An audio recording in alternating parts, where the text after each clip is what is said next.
বন্ধুরা আসসালামু আলাইকুম, কেমন আছেন আপনারা? আমার কাছের এবং দূরের সকল বন্ধুকে জানাই শুভেচ্ছা।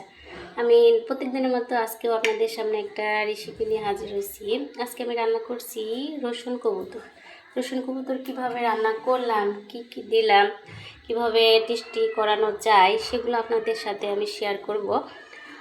তো চলেন বেশি কথা না বলে রান্নায় যাওয়া যাক। আমি একটা কবুতর কেটে পিস পিস করে নিয়েছি, ভালোভাবে পরিষ্কার করে নিয়েছি।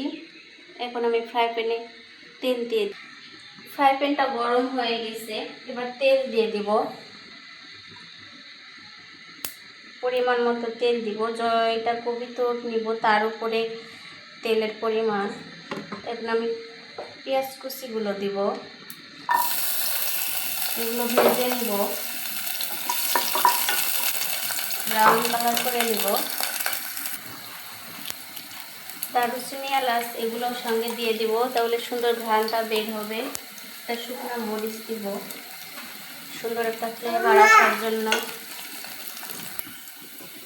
পেঁয়াজগুলো ভাজা হয়ে গেছে, লক্ষ্য রাখবেন যখন একটু ব্রাউন কালার হবে তখন সকল মশলা অ্যাড করবেন, কারণ পেঁয়াজ ভাজা সুন্দর হলে রান্নার অর্ধেক স্বাদ চলে আসে।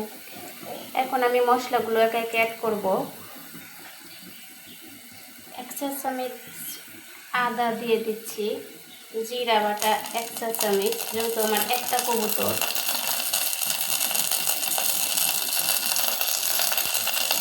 রসুন বাটা 1/2 চা চামচ দিব, কারণ আমি গোটা রসুনও দিব কিছু, 1/2 চা চামচের একটু বেশি দিব।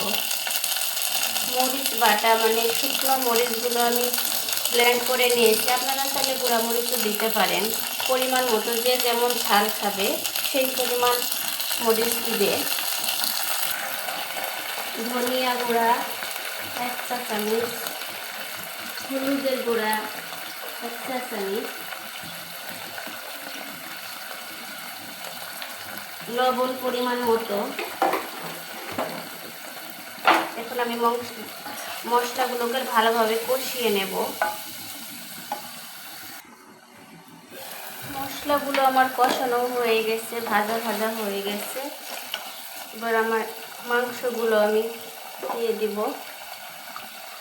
মাংসগুলো আমার মশলার কালারটা অনেক সুন্দর আসছে, কারণ আমি বাটা মরিচ দিছি। বাটা মরিচ দিলে একটু মশলার কালারটা অনেক সুন্দর আসে। মাংসগুলোকে আমি 10 মিনিট ভালোভাবে কষিয়ে নেব। নেড়ে চেড়ে ঢাকনা দিয়ে ঢেকে দেব।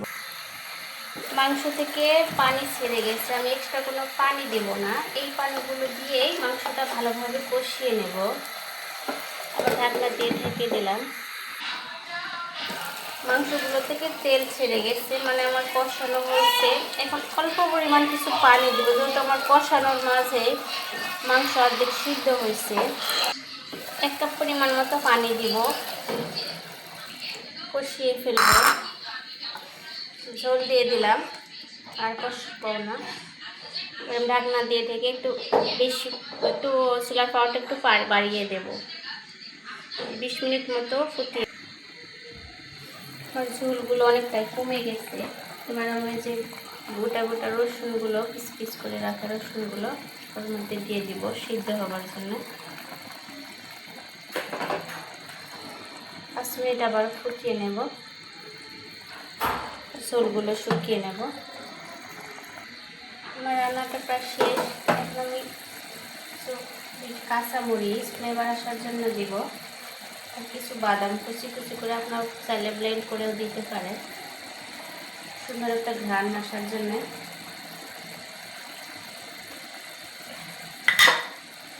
নেড়ে চেড়ে নামিয়ে ফেলব। আমার রান্নাটা শেষ। আমার রান্নাটা আপনাদের কেমন লাগলো এবং কেমন হয়েছে তা আমার কমেন্ট বক্সে কমেন্ট করে আমাকে জানাবেন, এবং আমার ভিডিওগুলো প্রত্যেক দিন দেখবেন। আমার চ্যানেলটা সাবস্ক্রাইব করে দেবেন।